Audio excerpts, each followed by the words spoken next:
It's like a Brahmin thread.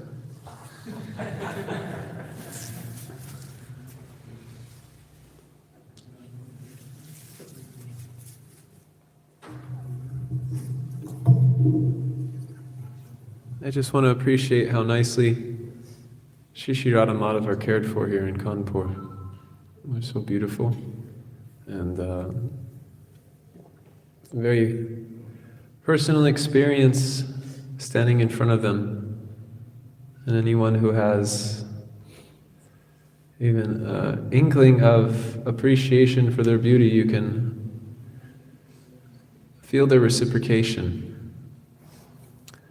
And I think this is due to the leadership and devotion of His Grace Prem Harinam Prabhu for being so attentive to seeing that the deities are being cared for properly. So thank you, Prabhu, for everything that you're doing here. And if I could, I would give a whole class about you, but I think you'd feel embarrassed, so I don't want to do that. But thank you so much for having me in Kanpur.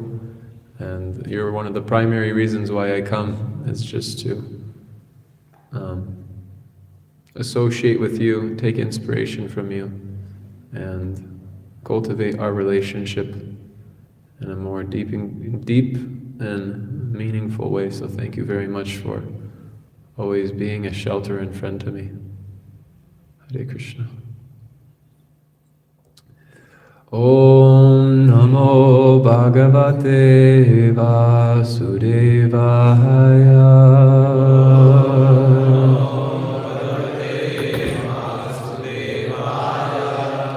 Om Namo Bhagavate Vasudevaya.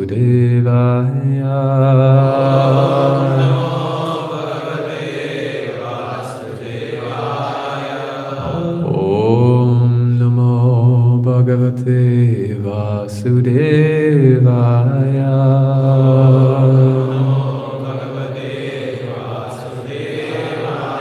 Narayanam namaskritya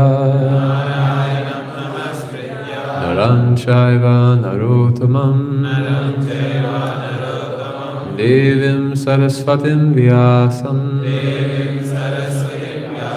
Tato jaya mudiraye. Before beginning our study of the Srimad Bhagavatam, we offer our obeisances to Narnarayan Rishi and Mother Saraswati and Vyasadeva himself. Nasupraya Shudabhadreshu Nityam Bhagavata Sevaya Bhagavati Uttamana Shloke Bhaktir Bhavati Naishtaki. By daily attendance in the classes of Srimad Bhagavatam and rendering service to the devotees, all that is troublesome within the heart becomes nearly destroyed, and devotional service is established as an irrevocable fact. Well, today we will read from the Srimad Bhagavatam, 7th Canto, Chapter 13, text number 29. Jalam Tad Udbhavai Shananam Hitajvano Jala Kamayaya Mringajasam Upadhavet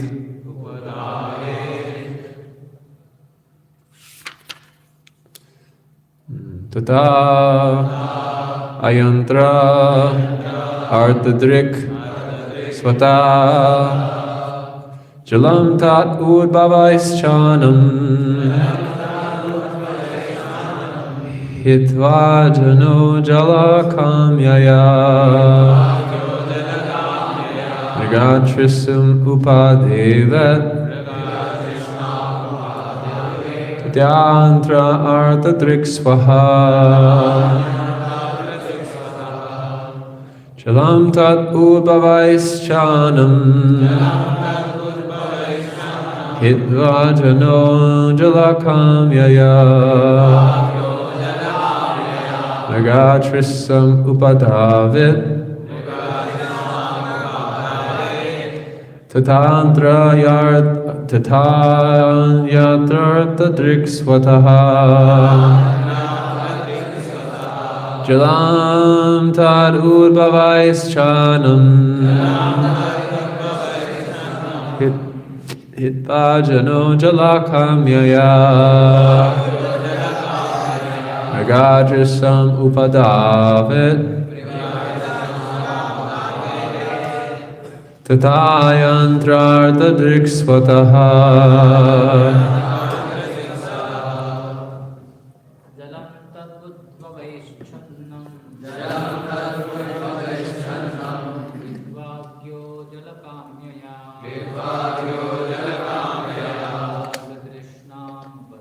But the English diacritics.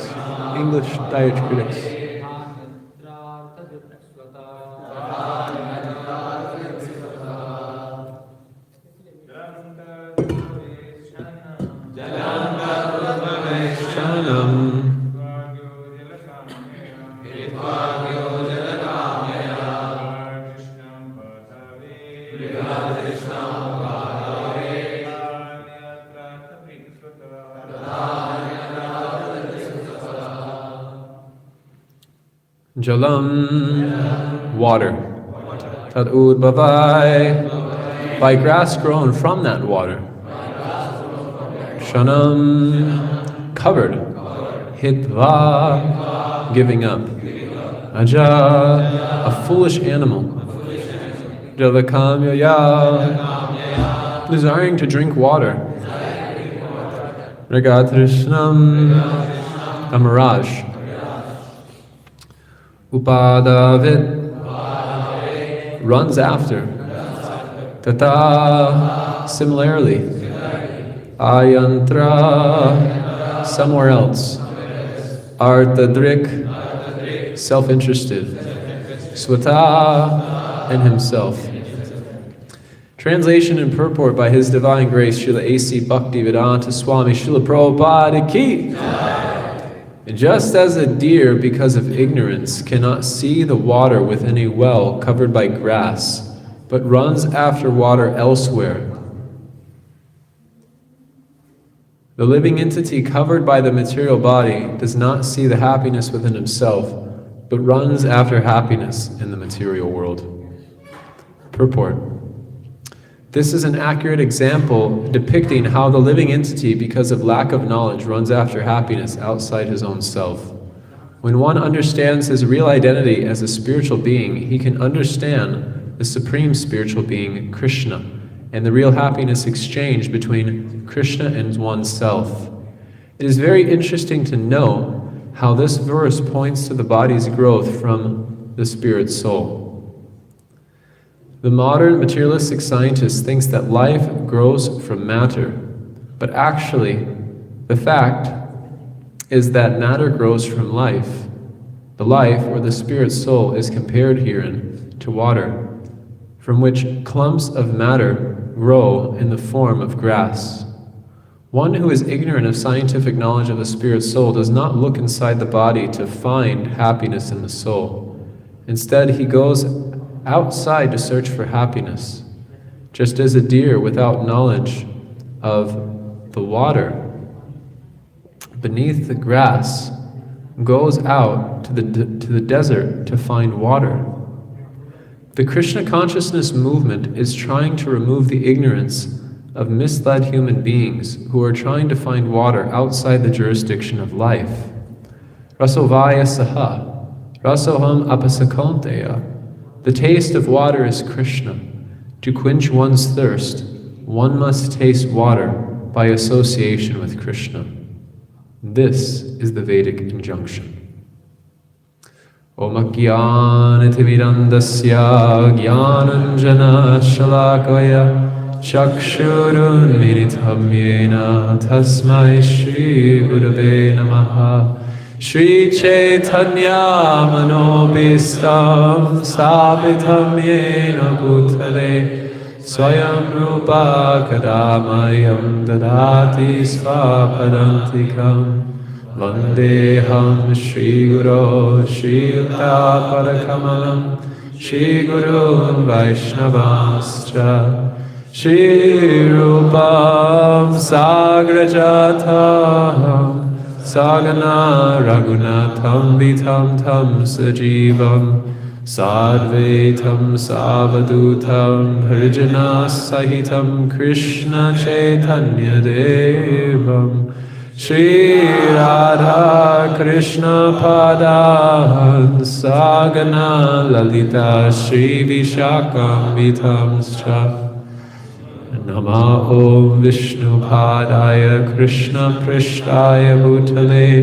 Srimate Bhakti Vedanta Swaminiti Namane Namaste Saraswati Deve Gauravani Pracharine Nirvishesha Shunyavadi Paschachari Shatarine Namo Mahavaranyaya Krishna Prema Pradayate Krishnaya Krishna Chaitanya Namane Govardhase Namaha. Hey Krishna Karuna Sindhu Dinabandho Jagatpate Gopeshwa Gopika Kanta Radha Kanta Namostate Tapta Kanchana Gaurangi Radhe Vrindavaneshwari Rishabhanu Sudevi Pranamami Hari Priye Vansha Kalpa Tarubhisya Kripa Sindhu Devacha Patitanam Pavanebhyo Vaishnavebhyo Namo Namaha. Jaya Shri Krishna Chaitanya Prabhu Nityananda Shri Advaita Gadadhara Srivasadi Gaura Bhakta Vrinda.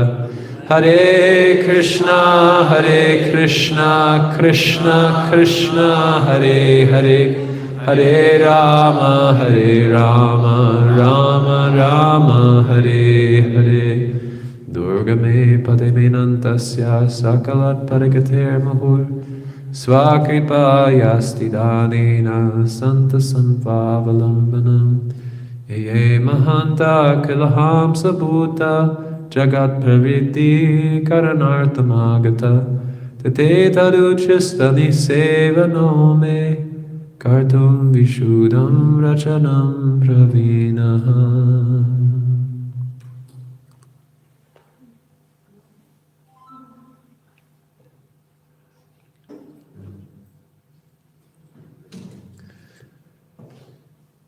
In this verse,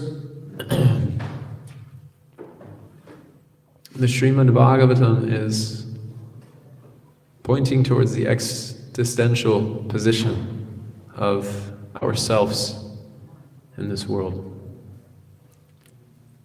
And the Srimad Bhagavatam's whole purpose is to give direct information regarding our position within this world and the potential which we have beyond this world as eternal spiritual consciousness. At the beginning of the Srimad Bhagavatam, Vyasadeva, the author of the Srimad Bhagavatam, has compiled all the Vedas. He's compiled the Rig Veda, the Samaveda, the Yajur Veda, the Antarva Veda, Samaveda, and he has compiled the Upanishads, he's compiled the Puranas, and he's compiled the Vedanta Sutra. And all of these texts are extremely powerful in the wisdom which they carry. The Vedas, 4 principal Vedas, are dealing with ways in which one can elevate themselves with in practically any field they would like. Dharmartha kama iti yobihi taschivarga ikshatrayi nayadamo vividacha varta. Prahlad Maharaj says that the Vedas are dealing with dharma, artha, kama, moksha, nyaya. Practically any topic you can think of. Dharma, principles of morality. Artha, how to acquire material possessions to be comfortable. Kama, seeking material comfort. And moksha, getting free from material distress. Nyaya, logic, wisdom to navigate the nuances of this world. All of these things are spoken in the Srimad Bhagavatam, in the Vedas. And the Upanishads take that knowledge of the Vedas, and it's the first step towards reconciling the various contradictions which you find within the Vedas. Veda means knowledge, so when we speak of Veda, it may not necessarily just be limited to the principles which are being spoken in the Rig Veda, Samaveda, or the Antharva Veda, or Yajur Veda. The Upanishads are seeking to reconcile all knowledge and present sutra-like codes by which the living entity can come to see how they're categorically different from the material body. As Krishna explains in the Gita Upanishad, Bhagavad Gita, Bhumir apanalovayu kahamanu buddha evacha ahankara itiya me binam prakritir astata, that these various different elements, earth, water, fire, air, ether, these are separated energies of Krishna which function within the capacity of inert matter, but they are the energy of Krishna nonetheless. Vishnu Shakti Paraprokta Secha Jnana Tatapara Avidya Karma Samyangya Tritir Shaktir Ishishyate. That there is a spiritual energy, there is a living entity who is a particle of that spiritual energy, or a particle of the energetic source of all energy. And there is the material energy itself. And just as a mother has a particular relationship with the father of a family, and she has a particular relationship with the children of the family, in the same way, the living entity has a particular relationship in relationship to the material energy and in relationship to the spiritual energy. The mother is able to control the children, but the father is ultimately in charge of the house and has to make major decisions for the direction of the household. Because he's making money, he has to deal with finances, he has to deal with various departments of knowledge by which he has to take a stand, and he delegates the responsibility of the children to the mother. So in the same way, the living entities are delegated in this world to the responsibility of the material energy, although they're different from that material energy, categorically. So Krishna explains that this material energy is composed of earth, water, fire, air, ether, which are the gross elements, and the subtle elements are mind, intelligence, and false ego. And this is what covers the living entity, just as Srila Prabhupada is saying in the purport here, the grass covers the water, and that water is ultimately the pure consciousness of the living entity. So Krishna goes on to explain in the Bhagavad Gita, Apareyam idastvanyam prakritim vinimeparam jiva bhuta mahabaho yayedam darate jagat, that there's a different energy besides this material energy. And those are the particles of consciousness who are springing forth from me. And as we know, Eko Bahusham, the one eternal supreme consciousness, has expanded himself into many. Nityo Nityanam, Chaitanas Chaitananam. Eko Bahunam, Yovididati Kaman, desiring to experience, as Srila Prabhupada is saying, Rasovaya Saha, exchanges of love. The one eternal spiritual consciousness is expanding itself into various particles of consciousness for the purpose of experiencing relationship. And Krishna is saying, Mama Ishvam so Jiva Loke, Jiva Bhuta Sanatana, those living entities are ultimately mind. But Manushastrani Indriyani Prakriti Sthani Karsati. They're struggling with the mind, so therefore they're absorbed in the material energy, or the grass, which is being used in this example. So the Upanishads are functioning for the purpose of reconciling the various contradictions amongst various departments of knowledge and pointing to the ultimate purpose of the living entity is to understand oneself to be categorically different from this material body. And then to not only understand that I'm not the body, but to actually be able to function on the plane of pure spiritual consciousness.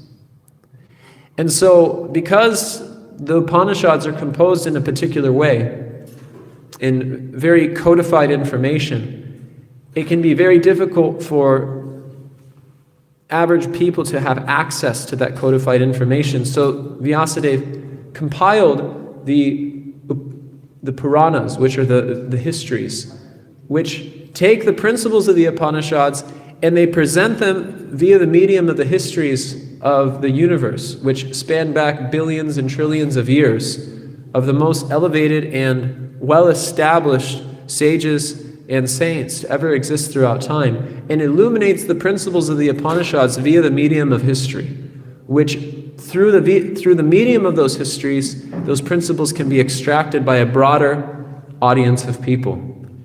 And then in order to consolidate all the information, one more time, Vyasadeva has compiled the Vedanta Sutra, which means the end of all knowledge. This is the conclusion of all wisdom. And the Vedanta Sutra comes out and immediately says, Atato Brahma Jignasya, that now is the time to inquire. You have taken the human form of life, so now is the time to begin your search for nectar. You were born from nectar, you come from nectar, and you're meant to return to nectar. So, Atato Brahma Jignasya, now is the time to inquire into your eternal nature as an eternal particle of consciousness. But because of the codified way the Vedanta Sutra is written, it can be interpreted in various ways. So Vyasadeva, at the beginning of the Srimad Bhagavatam, he's not feeling satisfied with what he's put together. Even though the knowledge is so refined and so beautiful, he feels there's something missing. So feeling this way, his spiritual master, Narada Muni, enters into the scene, and he says, Tato yata kinchana yat vivakshita krita pragyajasta tat krita rupa namabi the beta gata ivor nayor ivaspadam the karichit kwapi chatustitam appear the beta gata nayor ivaspadam. That anything which doesn't directly deal with the personality of divinity will not fully satisfy the heart. In fact, that information will only act to agitate the mind in various ways, just as a boat without a rudder, or a boat without an anchor rather, is tossed by the waves of the ocean. In the same way, the mind is just agitated by the various subject matters which enter into the subtle body of the living entity through the process of hearing, and it just disturbs the mind. So Narada Muni tells Vyasadeva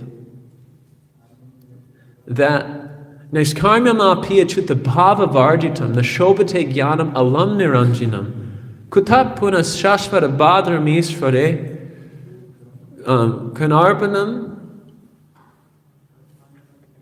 that unless you can find knowledge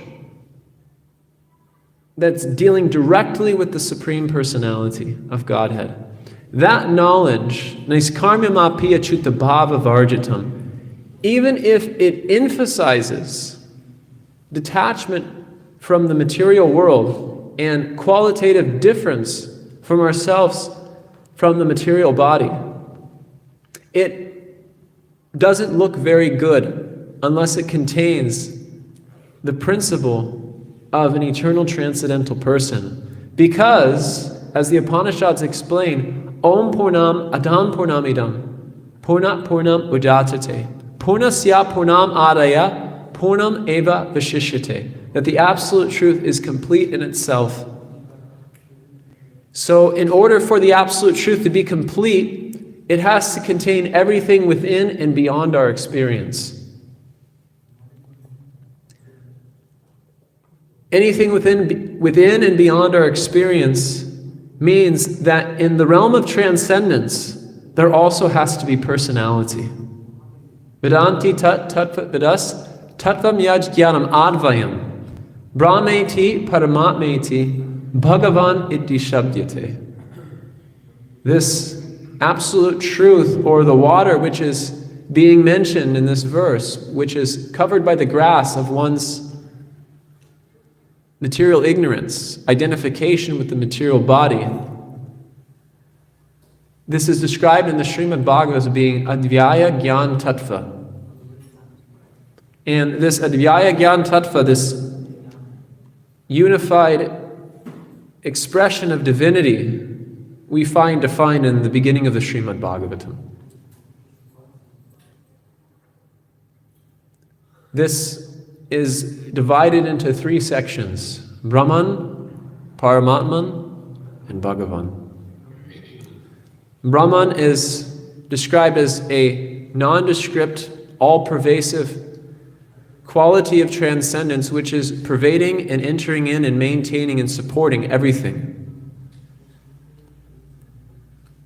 And it's giving life to this entire world. And the reflection of this Brahman effulgence comes through the sunlight, and we can get an understanding of that Brahman effulgence through the understanding the nature of the rays of the sun. How, if you've ever lived outside at a farm or anything like that, you'll notice that when the sun rises in the morning, all the plants begin to move towards the sun. It becomes spontaneously attracted by the sunlight.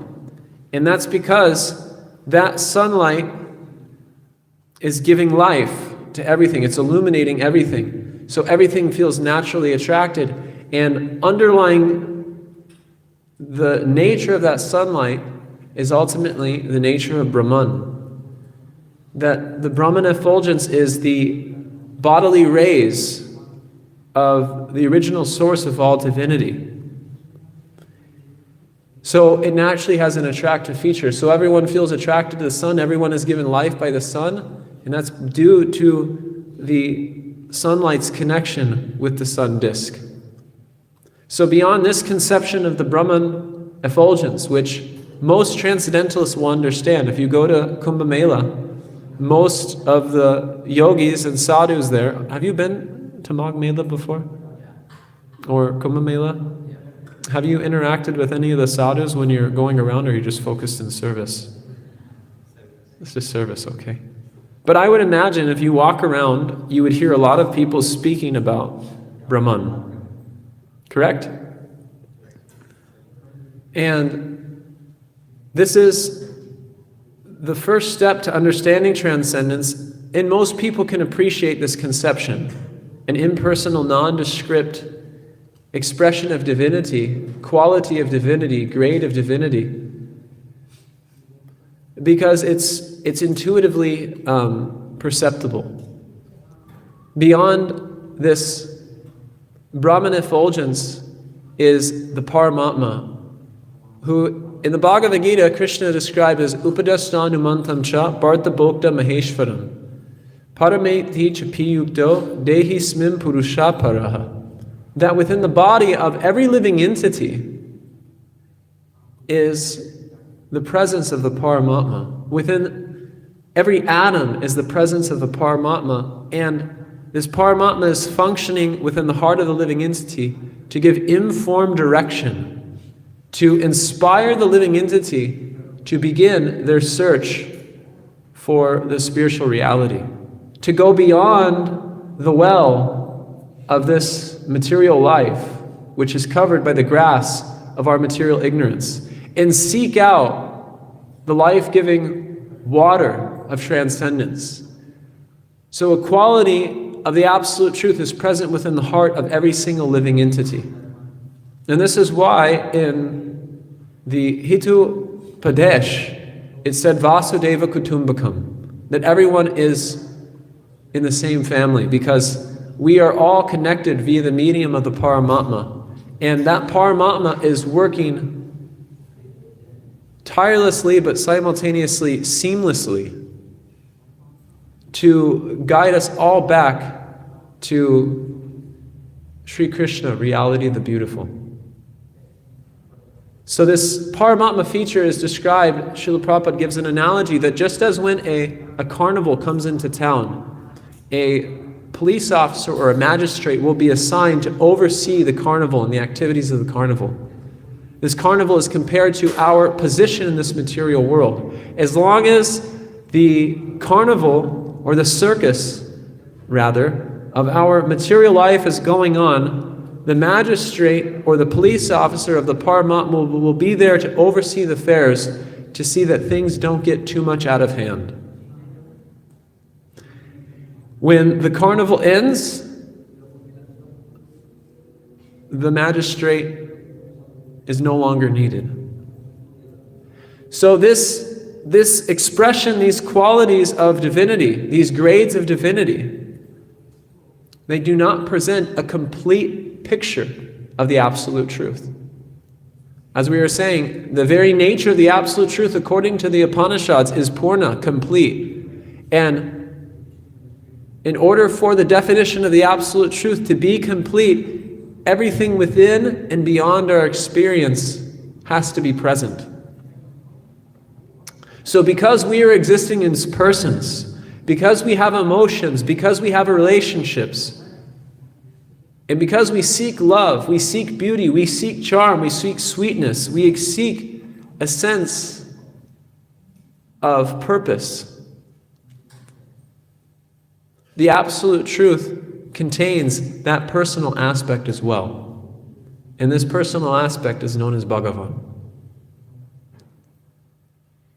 Most theistic traditions of the world, they can accept that the ultimate conclusion of the Absolute Truth, or God, as a Western tradition would say, is personal, its ultimate conclusion. But the information regarding that personal aspect of divinity is quite ambiguous or arbitrary. In Islam, they say, Allah Akbar, God is great. They have a sense that whoever God is as a person, he must be a great person. But the definition, the address, and the qualities of that person is ambiguous. But they can accept that Allah is a person, and Allah as a person is great. So as you enter into the Srimad Bhagavatam is simply interested in pointing in the direction of that transcendental person. And that's why the Srimad Bhagavatam says, Anartho pasanam sakshat bhakti yogams ahoksaje lokasya ajanato vidvams chakre sattva vasamhitam. That in order to eradicate the anarthas, the unwanted things which bind our natural flow of appreciation for this transcendental person, this Srimad Bhagavatam has been written. And by hearing the Srimad Bhagavatam, Yasyam vai shuyamanayam Krishne paramapurushe Bhakti uparyate pumsam soka moha bhayapaha. By hearing the Srimad Bhagavatam, one can come in direct contact with Bhagavan, Krishna as a person. And this conception of Krishna as a person is so powerful and so refined, because although many parts of the world, including India, can understand that the conclusion of transcendence is a person, most of those traditions, their conception of that person in transcendence is seen in a mood of awe and veneration. Awe and veneration. And in the Srimad Bhagavatam, that position is honored. That position is respected. But the conclusion of the Srimad Bhagavatam is Anugrahaya Bhaktanam Manusham Dehamashata Bhavati Tajasikrita Yat Shrutvatat Parobhavet. That it's interested in capturing your mind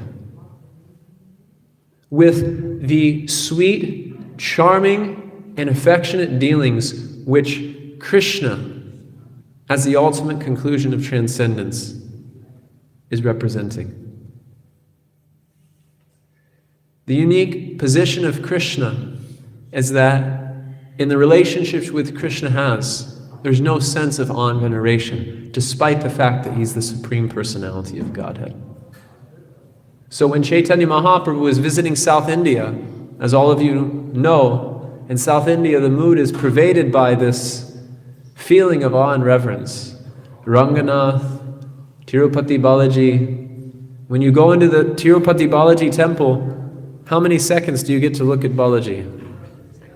2 seconds, and then they move you on. And if you're fortunate, they'll hold you and they'll say, "See God." That is an aspect of the absolute truth, and one could develop a relationship with that person in a mood of awe and reverence. But the Srimad Bhagavatam is pointing to something a little bit different. Sadantas tvaya bedepi shiras Krishna sarupayo rasakena rasate Krishna rupam esha rasastiti. Chaitanya Mahaprabhu, when he's speaking with Venkatabhatta in South India, he's saying there's no difference between your Narayan and Krishna in truth. But there is a difference which makes Krishna a higher conception. And that is the mood of devotion which his devotees love him with, and the mood of devotion which he loves his devotees with. It is pervaded by a mood of sweetness, a mood of charm, and a mood of unceremonious love. Srila Prabhupada, he would often give this example that if there is a president, or he gave the example of the Lord of Zetland. He was in his office and an official came to see him in his office, and his secretary said, "The Lord of Zetland is very busy right now, you can wait and he will meet you when he is ready." So he is waiting there, and 20 minutes go by, 40 minutes go by, an hour goes by, and he's wondering what's going on. So then he decides to go inside the office, and inside he sees the Lord of Zetland on his hands and knees with his grandson on his back, riding him like a horsey and saying, "Giddy up, Grandpa, giddy up." And he's going around the room as if he's a horse with his grandson on his back. Now the Lord of Zetland is honored with so much power and respect, but when his grandson, who has captured him with a particular quality of love, enters into the room, all of his considerations of his position of being the controller and the maintainer, it is all put aside for the sake of experiencing that exchange of love with his grandson. This is Krishna. This is the mood which Krishna has with his devotees. And this is why the Srimad Bhagavatam says that Krishna is the ultimate conclusion of transcendence. Because the mood of sweetness is what makes Krishna supreme, not his power.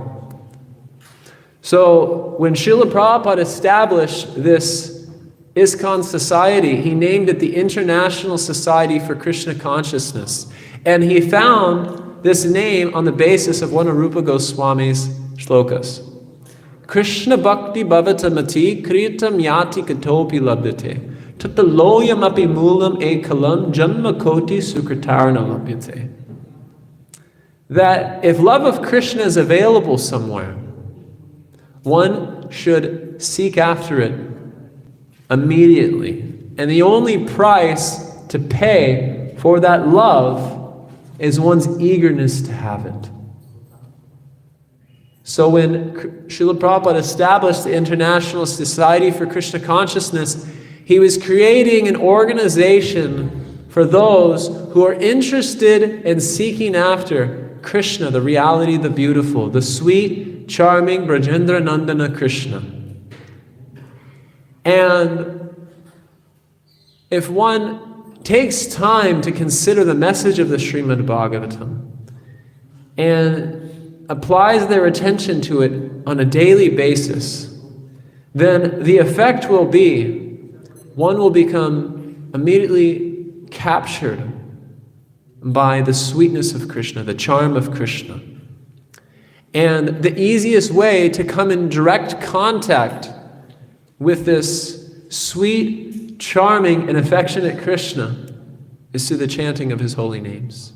Iti murtyabhidanena mantra murtim amurtikam yajate yagya purusha sasam yag darshanam puman. That to have direct darshan of the Supreme Personality of Godhead, this mantra of Hare Krishna, Krishna Krishna, Hare Hare, Hare Rama, Rama Rama, Hare Hare. This mantra of chanting Hare Krishna, it is iti murtyabhidanena. It is the murti of Krishna. It is non-different from Krishna. It is Krishna himself.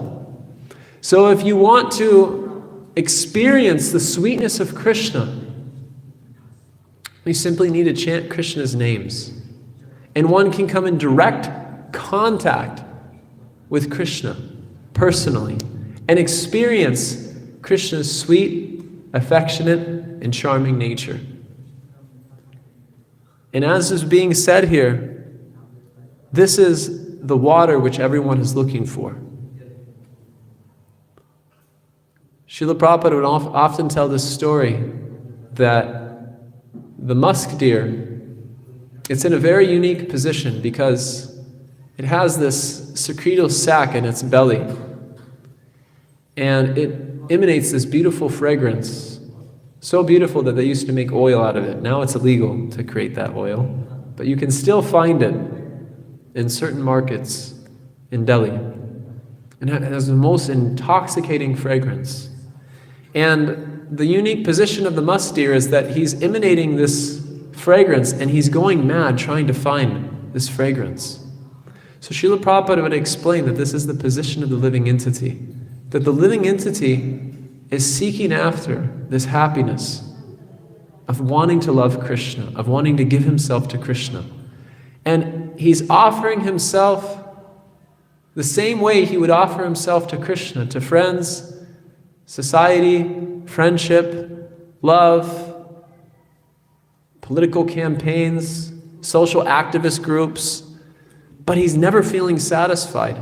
But if the living entity just looks within, he sees that Krishna is sitting there within the heart, telling him, just give it up and come to me. So this International Society for Krishna Consciousness was designed for facilitating the search for Krishna and encouraging and creating an atmosphere where the world can understand the urgency to search after Krishna. So when we chant the holy names of Krishna and we distribute these holy names of Krishna, we should understand that Krishna is allowing us to render him some service. And that service is the greatest wealth which we have in our life. Because when one has love for someone, that love is not inactive. Love is always active. So when we're able to act to serve Krishna in a way which pleases him, it is the greatest attainment which one can achieve. Because it's allowing us to express our innermost need of wanting to love and wanting to be loved. And Krishna will reciprocate with that endeavor any and all times. He makes it so easy. Patram pushpam phalam toyam yome bhaktya pranachati. That if you can just offer me a little bit of water, a little bit of fruit, Krishna feels so indebted.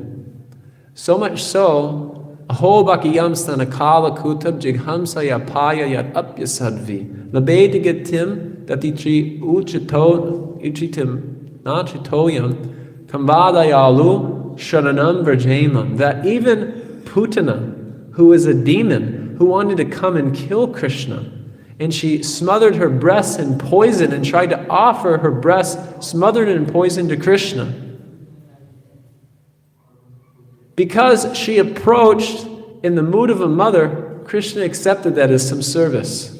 So if we can render just a little bit of service, Krishna will reciprocate in ways which are beyond our conception. Hare Krishna. So we can have some discussion.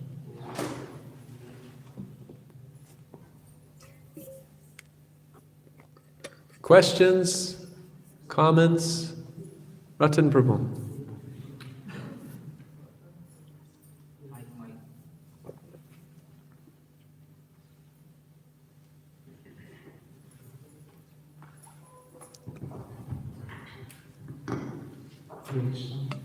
Thank you, Roger. You are giving very nice understanding of that how that holiness is very important, and by that service we can please Lord and we feel satisfied also. My question is that many times we does endeavor on holy names that to chant. By that also we hear, but too much endeavor also might troubles also in that between. Too much endeavor might trouble us. That mind troubles. The mind troubles us. Mind troubles in between to hear one name. Mm. So how that struggle we can see and we try to do nicely. That we can please to Lord also. Well, everyone has to struggle for something in this world. It's just a question. It's just a question of what are you going to choose to struggle for. So we can struggle to chant the holy names, or we can struggle for the various commutations and permutations of ideas and desires which our mind throws at us at any given moment. But Bhaktisiddhanta Saraswati says that if material thoughts disturb you when you're chanting, don't stop chanting. Don't expect to reach perfection immediately. It will come of its own accord. And unless we develop eagerness to chant, how can we expect to get free from the incongruencies of our mind? How can we expect to get free from the disturbances of our mind unless we develop that eagerness to chant? So even if the mind is disturbing us, even if we're finding it to be a struggle, we should accept that struggle as an opportunity for us to cultivate determination, to find within ourselves the sincerity to continue our search for Krishna. Just because we join International Society for Krishna Consciousness does not necessarily mean that we have become Krishna conscious. Becoming Krishna conscious and appearing as a devotee are two different things. But our struggle to hear the holy name attentively is an expression of our desire to genuinely become Krishna conscious. Not just dress as a devotee and appear as if we're Krishna conscious. Struggling to chant the holy name is indicative of the fact that we genuinely want to be Krishna conscious, beyond the external considerations of our dress or our ashram or whatever it may be. So we should accept that struggle as a gift which has been given to us, because unless we struggle for Krishna, we'll have to struggle for so many things in this world. So we might as well struggle for the greatest thing and offer our heart there completely.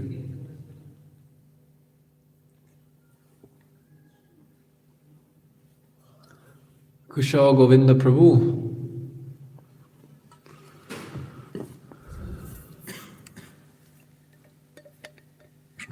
Hare Krishna, Vivek. Thank you so much for wonderful explanation of the different aspects of the transcendence. So my question is as you are mentioning it, how we are seeking for the love and charm and the beauty, and it shows that how it is the longing for Krishna. So, but why do you find that even many people who try to go for transcendence, they end up with the more for a impersonal understanding of the Lord rather than appreciating the Bhagavan aspect. As we mentioned about Kumbh Mela also. So when most of the organizations are Mayavadis or impersonalists, so why for a seeker who is trying to approach transcendence, why does he feel more more attached to end up with that understanding as the ultimate rather than the Bhagavan understanding? Well, in order to come to understand the position of Bhagavan, there has to be the quality of humility. And as we were explaining yesterday in our class, there's two ways of approaching the conclusions of the Vedas. There is a Mukhya-vritti, which is direct understanding, and a Gona-vritti, which is an interpreted understanding or an imagined understanding. So the imagined understanding of the Vedas, when we approach them in that way, it means that we have more faith in the conclusions of our own limited mind and senses than we do in the conclusions of the Srimad Bhagavatam as they're being spoken directly. So that's why in the conversation between Chaitanya Mahaprabhu and Ramananda Roy, he says, Jnane prayasya mudapasya namanta eva jivanti sanmukaritam upadiya vartam stane stita shruti gatam tanuvan manobir he prayaso jita jiso pisichaishchi lokya. That in order to come to understand Adhoksaja, in Adhoksaja, Bhaktisiddhanta Saraswati, he explained that whenever this word Adhoksaja appears in the Srimad Bhagavatam, you should pay close attention to that particular verse. Because this Adhoksaja nature of the Lord is the only way to humble ourselves at the feet of the message of the Srimad Bhagavatam. Because Adhoksaja means Krishna cannot be captured by our limited mind and senses. So it's saying, Jnane prayasya mudapasya namanta eva. Kick all this out. This idea that your mind and senses can come to a conclusive understanding of divinity. As long as we don't kick it out, our senses and mind can get us as far as Brahman. So the reality is Prayena alpa siddha savya kalo vasmin yage janaha manda sumanda matayo manda bhagya rupattadraha. That the time that we're living in, Kali Yuga, people are not very humble. The nature of the age is to be proud of one's insignificant material achievement. So because of that, one is very proud of their own mind and the conclusions of their own mind, and they take shelter of their mental concoctions, rather than humbling themselves at the feet of transcendental knowledge and being willing to render service to that message. So the Srimad Bhagavatam says, Jnane prayasya mudapasya namanta eva. Instead of trying to struggle, jnana prayas, over endeavor with your mind and senses to come to a conclusive understanding, try this, namanta eva, be humble at the message of the Srimad Bhagavatam as it's understood directly. As Srila Prabhupada's Bhagavad Gita is called, Bhagavad Gita as it is. Try to understand the conclusion of Srimad Bhagavatam as it is. Bhagavad Gita as it is, and without imagining or concocting even any screwed out conclusion. Accept the wisdom as it is and try to apply it.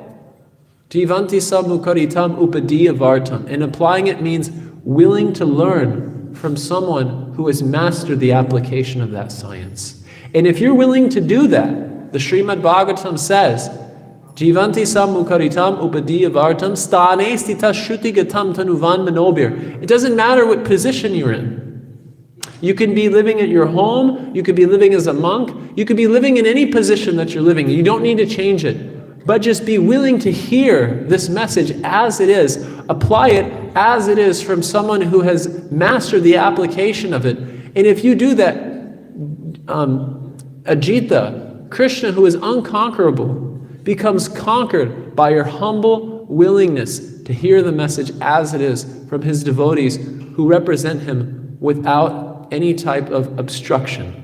They're a transparent via medium. They're not interested in their own self-aggrandizement, but they're simply interested in representing and carrying forward the message the way he spoke it, Krishna spoke it, in the Bhagavad Gita and the way it's spoken by the teachers in the Srimad Bhagavatam who have nothing but exclusive fidelity to the conclusions of Krishna. So most people aren't willing to undergo that austerity. Srila Prabhupada has a class on the 5th canto of Srimad Bhagavatam where he's speaking about this tapo divyam. What is divine austerity? He explains that divine austerity in the age of Kali means willing to become as humble as a blade of grass, more tolerant than a tree, offer all respects to others, and take no respect for ourselves. Most people in the age of Kali, they're not willing to do austerity, which means, according to Srila Prabhupada in this class, they're not willing to become humble. So we have to be willing to become humble. And with that humble disposition, feeling ourselves humble like a blade of grass, more tolerant than a tree, then just as a positive magnet is attracted to the negative magnet, that position of our self-abnegation, our humble disposition of feeling ourselves to be very insignificant and just wanting to be of service, then that positive magnet captures the negative magnet automatically and pulls it. But if one tries to take a position which resembles being Krishna, being the authority, then it repels us from Krishna. But that humble disposition attracts Krishna to us. Krishna runs towards that person who's in that position. So just as a UFO, sometimes people see UFOs, and the way they describe it, pilots describe it as they're flying in the sky and a UFO comes in, and they see the UFO and then they try to chase after it, and then the UFO disappears. Transcendence is like that. It can come down into our plane and reveal itself to us, but we cannot force ourselves into that plane of divinity. Rather, what we can do is situate ourselves with the right attitude towards the knowledge which has been revealed within this realm. And then by that attitude, that ajita becomes conquered by our humble disposition, and that adhokshaja nature becomes revealed to us on this plane of hokshaja. Adhokshaja makes itself known to those who are unable to grasp transcendence due to the desire of that transcendence. It becomes revealed to us. So the process of Krishna consciousness is a process of revelation. It's not a process of our own fierce application. Rather, our position, our application is to simply learn to be a humble servant in any and all circumstances and serve the holy name in that humble disposition. And then that transcendental nature, Krishna himself as a person, can choose to reveal himself to us. But as soon as you try to chase after it, as Krishna tells Narada Muni in the Srimad Bhagavatam, you're a ku yogi. You cannot approach me through any mechanical arrangement. Rather, what will attract me is your spontaneous, affectionate, and natural mood of service and devotion.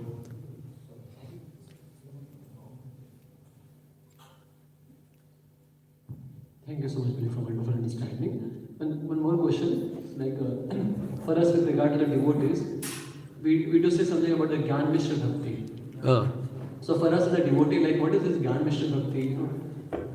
Because it is connected with the Gyan. Yeah, Gyan Mishra Bhakti means there's still some faith in our sensory ability to capture Krishna.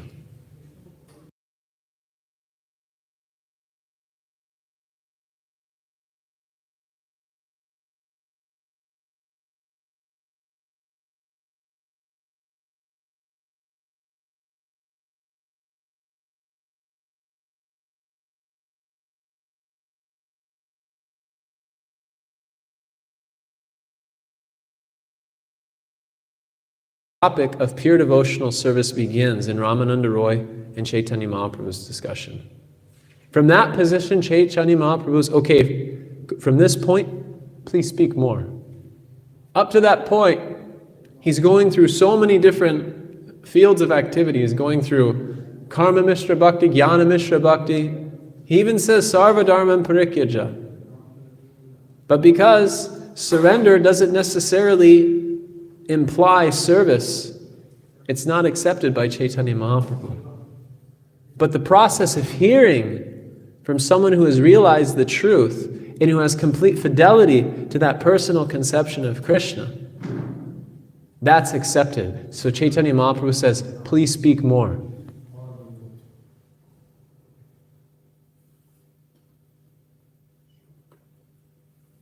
Basically, like in our terms, not going for any speculations or Yeah, completely dependent on the conclusions of the Srimad Bhagavatam as they have been revealed by the Acharyas, and having complete faith that those conclusions and the application of those conclusions will attract Krishna into our life. As Bhaktisiddhanta Saraswati said, do not try to see Krishna, but serve Krishna in such a way that he wants to see you. That is the feeling. That is Jnana Shunya Bhakti. There's nothing that I can do to see Krishna. But there are things that I can do to be seen by Krishna. And what makes us seen by Krishna is our willingness to humbly serve the holy name and the Vaishnavas. Thank you so much. Yes, Prabhu. Thank you so much for the wonderful class. Prabhuji, I just want to one question, Prabhuji. After coming Bhakti devotional life, we know so many things like don't define, don't offend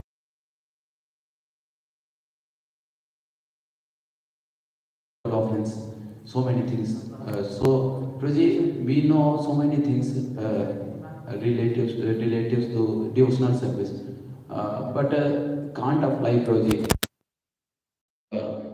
Cause of laziness or something, ignorance. So, how we can apply, Prabhuji? If I'm understanding your question properly, you're asking to laziness. Sometimes we aren't able to apply the things which we learn from the devotees. Is that right?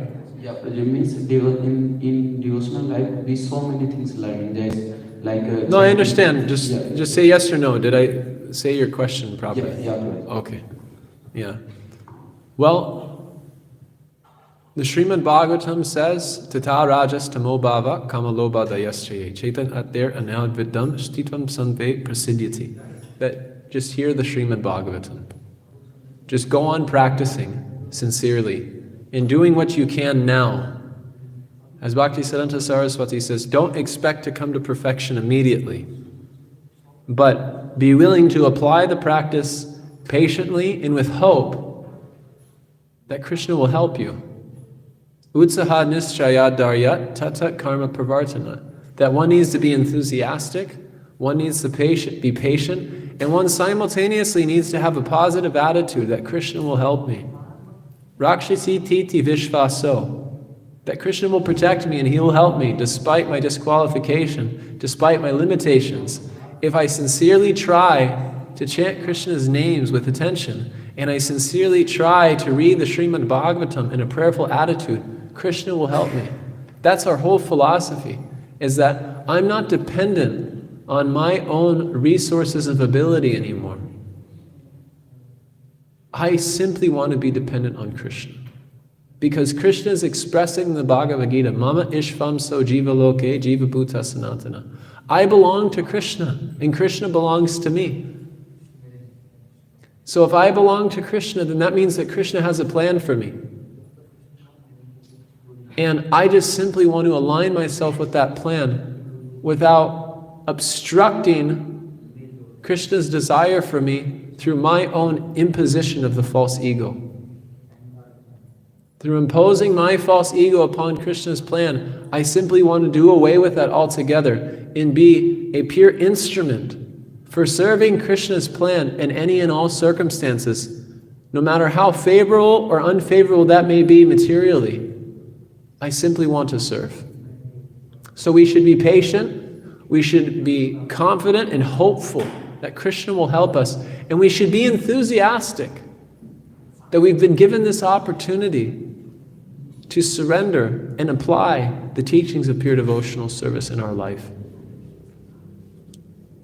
In sadhaka level, one fear is there in my heart to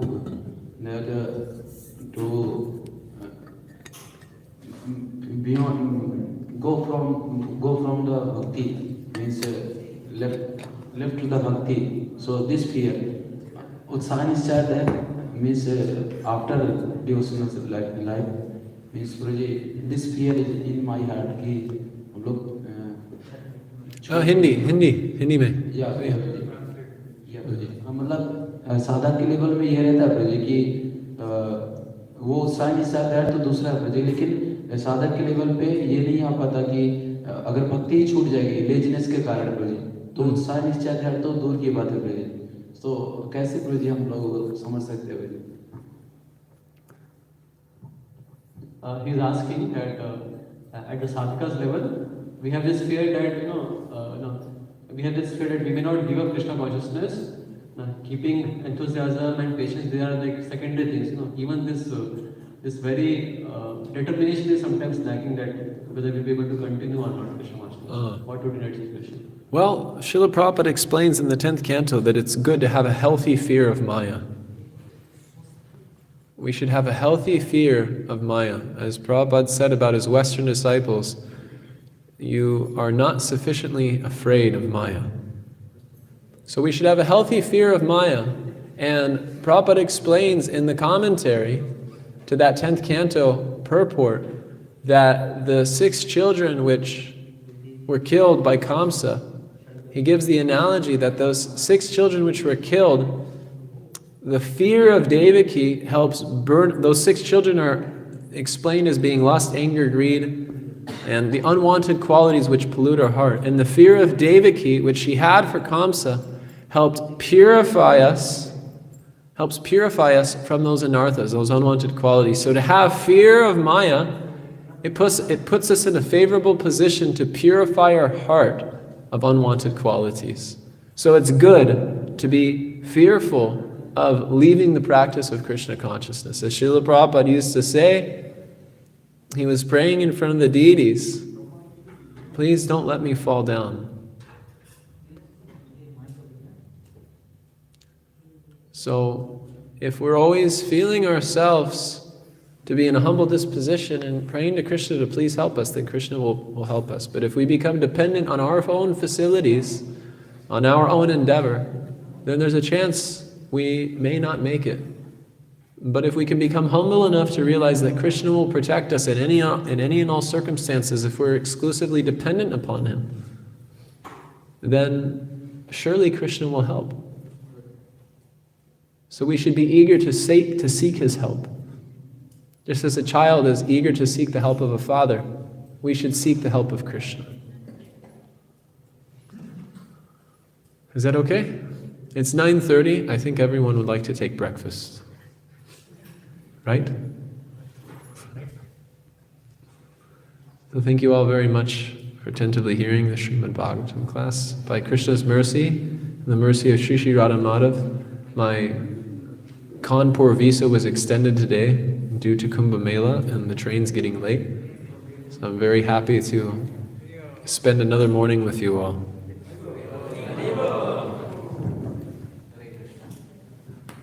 Hare Krishna. We wish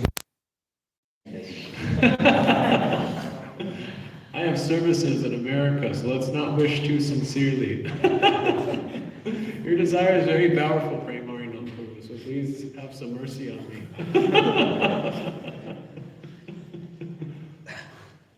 It was nice hearing Bhagavatam from you yesterday and today.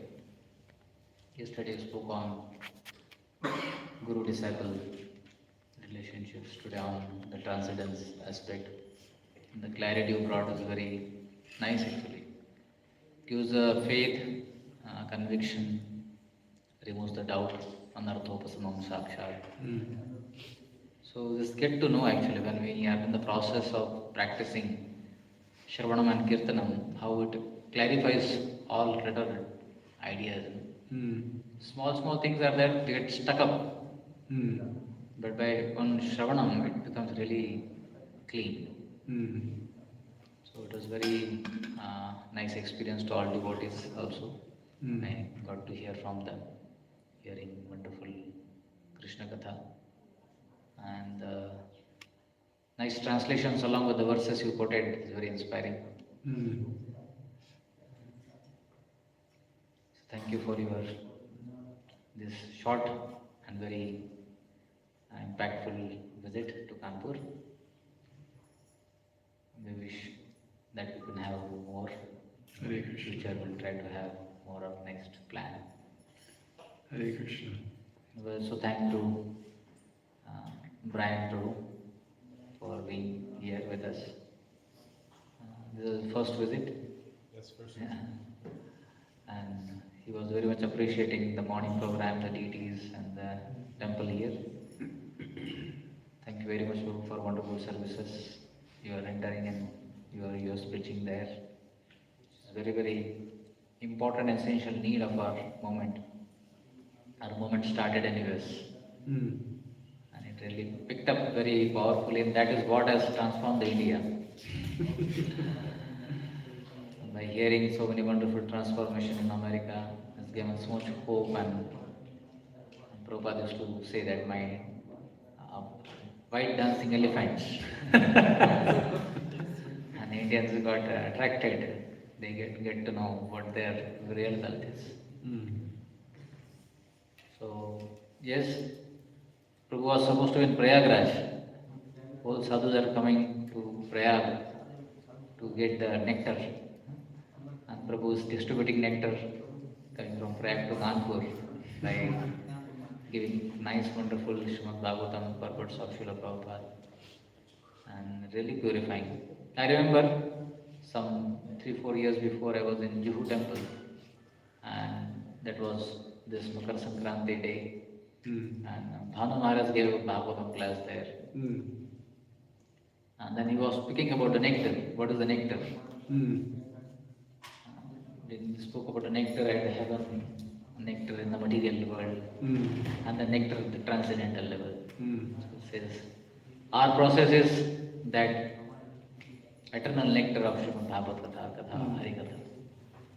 So that nectar we are nicely sharing. Thank you very much. Hare Krishna. Hare Krishna. This is Dev Vrat Prabhu ki Srila Prabhupada ki Jai. Hare Krishna. Premarinam Prabhu ki. Jai.